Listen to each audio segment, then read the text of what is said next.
इस सेशन में हम लोग बच्चों ये इस फॉर्म में dx upon ax square plus bx plus c का इंटीग्रेशन किस तरह से निकालते हैं। कोई क्वाड्रेटिक है उसको हम लोग देखेंगे। तो इसमें हम लोग डिनोमिनेटर को होल स्क्वायर बनाते हैं। ठीक है, होल स्क्वायर बनाने के लिए आप देखिए क्या तरीका है कि पहले जो एक्स स्क्वायर का जो भी कोफिशिएंट उसको हम थ्रू आउट कॉमन ले लिया। तो ये एक्स स्क्वायर का कोफिशिएंट ए है तो ए को कॉमन ले लेंगे। ए कॉमन लेने से ये एक्स स्क्वायर, ये B upon A x plus C upon ए, यहाँ पे ये आ गया। अब इसके बाद इस पोर्शन में ये जो एक्स का कोफिशिएंट होता है उसको 2 से डिवाइड करेंगे। तो एक्स का कोफिशिएंट बी अपॉन ए है, बी अपॉन ए को 2 से डिवाइड किया तो बी अपॉन 2a आ गया। तो एक्स के कोफिशिएंट को 2 से डिवाइड करने के बाद उसका आप स्क्वायर करिए। तो b अपॉन ए को 2 से डिवाइड किया, b अपॉन 2a, और b अपॉन 2a का स्क्वायर मतलब कि b square upon 4a square. ये b square upon 4a square को हम लोग प्लस करेंगे और माइनस करेंगे, जिससे हमारे पास एक स्क्वायर टर्म आ जाएगा। जैसे कि मैं इसका एक एग्जाम्पल लेती हूँ। मान लीजिए हम लोगों के पास कुछ है 1 upon 3x square plus 2x plus 1। ठीक है, ये मान लीजिए है। तो हम लोग क्या करेंगे, इसको 1 अपॉन पहले 3 कॉमन ले लिया, एक्स स्क्वायर के कोफिशिएंट को 1 बनाएंगे तो क्या हो जाएगा x square plus 2 upon 3x plus 1 upon 3, ये हो गया।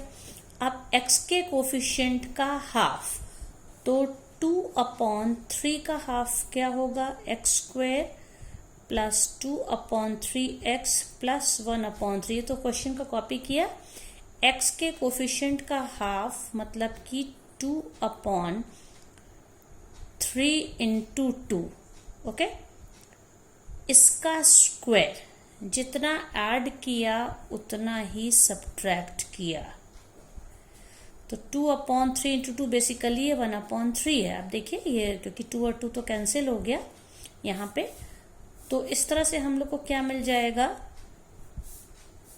1 अपॉन 3 ब्रैकेट के बाहर है x square plus 2 upon 3x plus ये जो नंबर मैंने लिया था स्क्वायर जितना ऐड किया था, मतलब पॉजिटिव टर्म को मैं इधर रख लूंगी 1 अपॉन 9। ये 1 अपॉन 3 का स्क्वायर 1 अपॉन 9। अब बचा क्या हमारे पास, एक ये बचा और एक ये बचा, प्लस 1 अपॉन 3 माइनस 1 अपॉन 9, ये टर्म बचा हम लोगों के पास। तो क्या हो जाएगा, 1 अपॉन 3 कॉमन लिया, x square plus 2 upon 3x plus 1 upon 9, और यहाँ पे हम लोग एलसीएम लेंगे तो क्या हो जाएगा, एलसीएम 9 हो गया, और यहाँ पे 9 से यहाँ 3 माइनस 1 मतलब कि 2 अपॉन 9, ये पॉजिटिव टर्म बचेगा। तो ये क्या हो जाएगा, 1 अपॉन 3। अब आप इन तीनों टर्म्स को अगर देखिए तो ये x प्लस 1 अपॉन 3 का होल स्क्वायर है, ऑल 3 टर्म्स टुगेदर। और ये वाला जो टर्म है दूसरा 2 अपॉन 9, ये किसका होल स्क्वायर है, √2 अपॉन 3 का होल स्क्वायर। तो इस तरह से हमारा ये जो क्वेश्चन था 1 upon ax square plus bx plus c के फॉर्म में था। अब ये हमारा किस फॉर्म में आ गया, इस पूरे को आप x मान लीजिए, अगर x 1 upon X square plus a square. तो इसका क्या मतलब है कि हम कह सकते हैं 1 upon 3x square plus 2x plus 1 dx is equals to 1, क्योंकि इसी को हमने इस फॉर्म में चेंज कर दिया, 1 upon 3 1 upon x plus 1 upon 3 the whole square plus, sorry it is √2 upon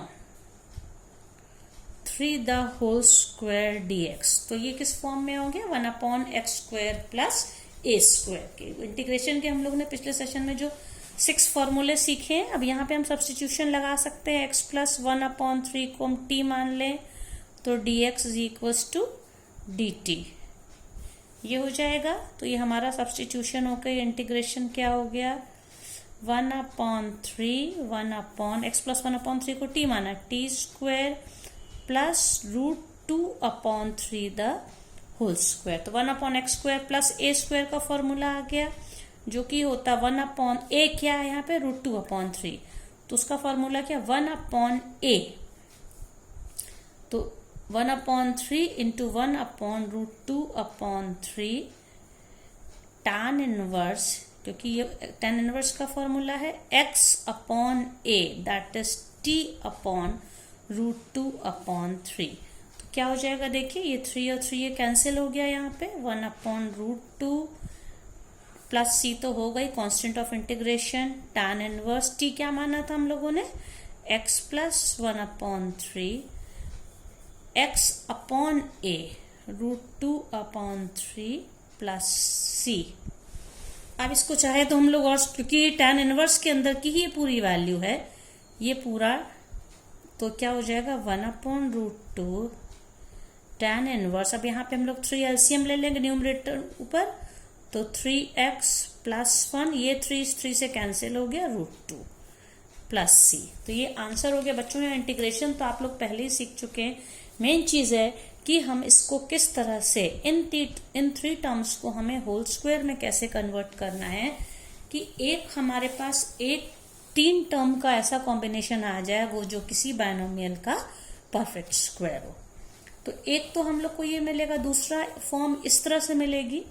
यहां पर भी वही काम करना, होल स्क्वायर बिल्कुल इसी तरह से बनाना है जैसे यहां पे बनाते हैं, बस यहाँ फॉर्मूला चेंज हो जाएगा। अब यहाँ पे ये जो वैल्यू है, इस वैल्यू के साइन पे डिपेंड करेगा। मान लीजिए ये वैल्यू k है, कि ये प्लस k है कि माइनस k है, तो इस पे डिपेंड करेगा कि फॉर्मूला, क्योंकि हम लोगों ने जो इसके पिछले सेशन में जो 6 फॉर्मूले सीखे हैं, 1/x² प्लस a² का, 1/x² माइनस a² का, और 1/a² माइनस x² का, तो ये 3 डिफरेंट फॉर्मूले डिपेंड करेंगे इसके साइन पे कि k का साइन पॉजिटिव है या नेगेटिव। इसी तरह से नीचे स्क्वायर रूट के भी हम लोगों ने 3 फॉर्मूले देखे थे, तो वो भी डिपेंड करेगा। तो इसमें हम लोग ax² plus bx plus c को हम लोग उसी तरह से, ठीक उसी तरह जैसे हम लोगों ने अभी किया है, एक स्क्वायर में कन्वर्ट कर लेंगे। एक स्क्वायर रहेगा और इधर एक कोई नंबर रहेगा, कांस्टेंट रहेगा, फिर हम लोग फॉर्मूले को अप्लाई करेंगे। अब जैसे देखिए एक एग्जाम्पल है 1/√2x माइनस x²। तो इसमें आप देखिए ये 2x माइनस x² में हम लोग क्या कर सकते हैं, जैसे ये है, ठीक है, ये है 1/2x माइनस, और इसमें स्क्वायर रूट का साइन है, तो इसको हम लोग माइनस साइन को अगर कॉमन ले, हम लोग इसमें क्या कर सकते हैं कि माइनस साइन अगर कॉमन ले लें तो ये क्या हो जाएगा x² माइनस 2x, ये हो गया।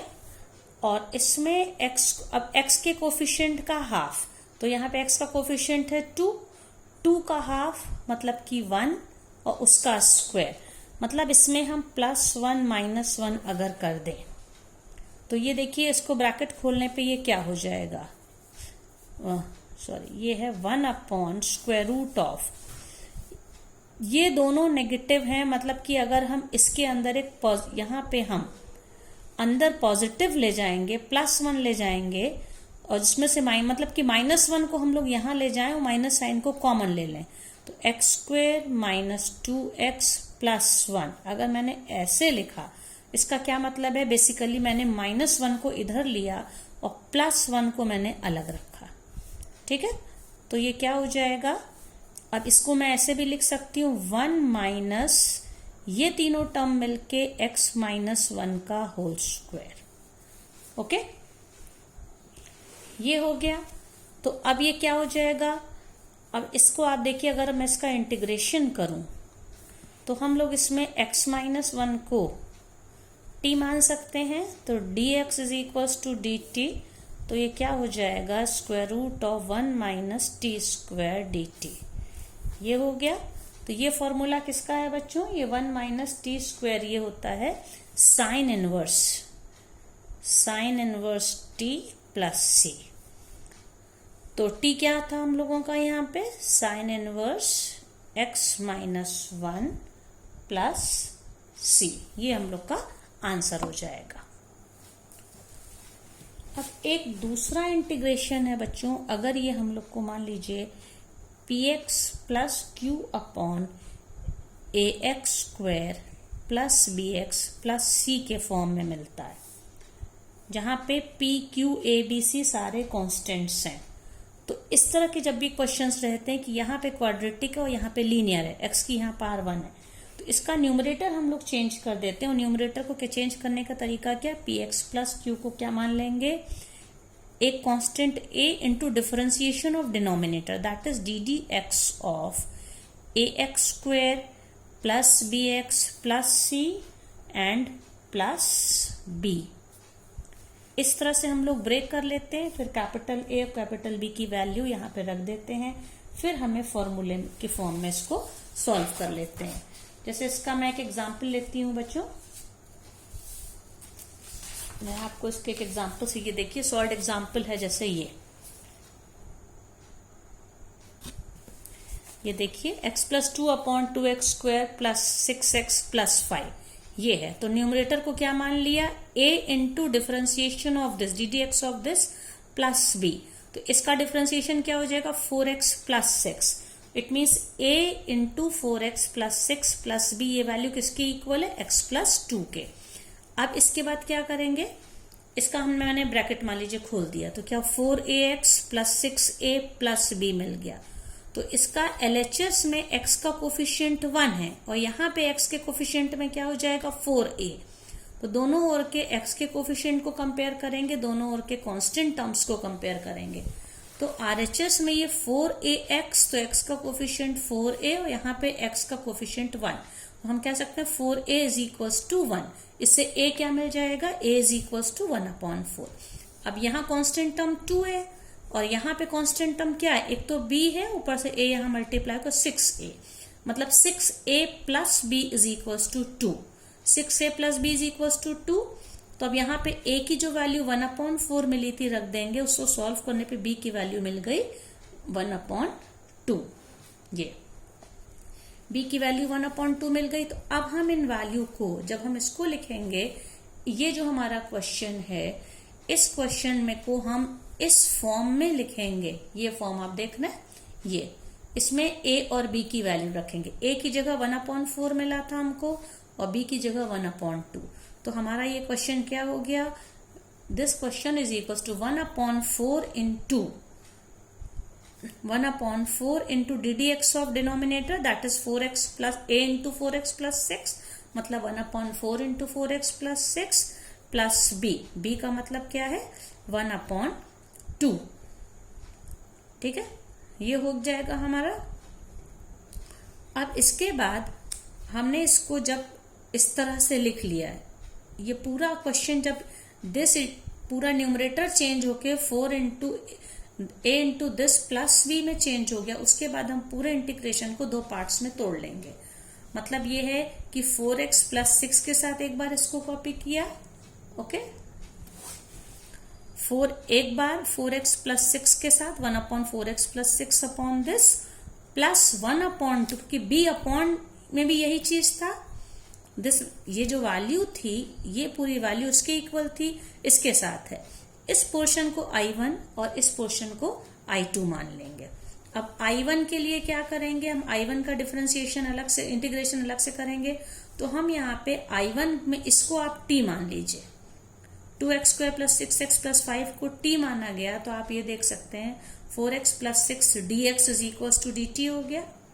पूरी ये वैल्यू जो है 4x प्लस 6 dx dt की इक्वल होगी, तो dt अपॉन t, मतलब इसका I1 का इंटीग्रेशन log t हो गया और t की वैल्यू जो मैंने क्या मानी थी 2x square plus 6x plus 5, ये रख दिया प्लस c1। अब दूसरा वाला जो है आप देखिए, ये है 1/2x square plus 6x plus 5, उसमें न्यूमरेटर में कुछ नहीं है, तो इसको हम अभी जो मैंने बताया, इसे हम लोग होल स्क्वायर में कन्वर्ट कर लेंगे। होल स्क्वायर में कन्वर्ट कैसे करेंगे, पहले इसमें से 2 कॉमन लेंगे, 2 कॉमन लेने से ये x square plus 6/2 that is 3x, ये देखिए x square plus 3x plus 5/2, यहाँ पे 2 कॉमन लिए, ये हो गया।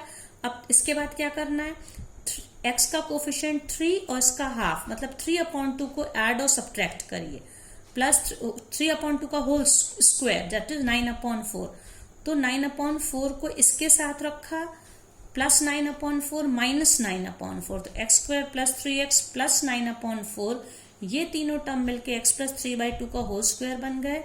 और 5/2 माइनस 9/4 ये जो है ये सॉल्व होके हमें मिल जाएगा ये 1/2 का, मतलब 1/4 बचेगा जो कि 1/2 का होल स्क्वायर।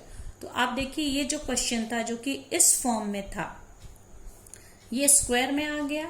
अब हमने इसको t मान लिया, इस पोर्शन को t मान लेंगे तो 1/t² प्लस a² जो कि tan इनवर्स का फॉर्मूला होता है। ये देखिए 1/t² प्लस 1/2 का whole square 1/2a tan inverse x/a, ये t/a। तो ये सॉल्व करने पे हम लोगों का इस तरह से आ गया। तो I1 की वैल्यू रख दी और ये I2 की वैल्यू रख दी, दोनों को कंबाइंड करने से हमें, और जो दो कांस्टेंट C1 और C2 मिले थे उसको मर्ज करके हमने सिर्फ एक C लिख दिया। इस तरह से इन क्वेश्चंस को हम लोग इस फॉर्मूले से सॉल्व कर सकते हैं।